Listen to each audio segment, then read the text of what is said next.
আসসালামু আলাইকুম রহমতুল্লাহি ওয়া বারাকাতুহু। হাজী শাহিদুর রহমান ইসলামিয়া মাদ্রাসার সকল বিভাগের প্রথম থেকে তৃতীয় শ্রেণী পর্যন্ত নুরানি 2 শাখা এবং হেফজ নাজেরা বিভাগের আজ থেকে অর্ধবার্ষিক পরীক্ষা শুরু হয়েছে।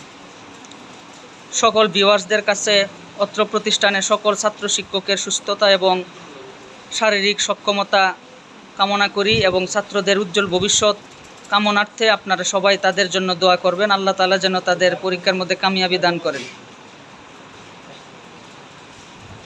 এটা হলো 1 নং হল। আরও 2টা হল আছে যেখানে অন্যান্য শিক্ষকবৃন্দ আছেন। আমাদের ছাত্ররা মোট 3 হলে পরীক্ষা দিচ্ছে। আজকে শুধু নার্সারির পরীক্ষা নাই, আর বাকি সকল বিভাগের পরীক্ষা আছে। তো আমি দেখানোর চেষ্টা করছি আস্তে আস্তে।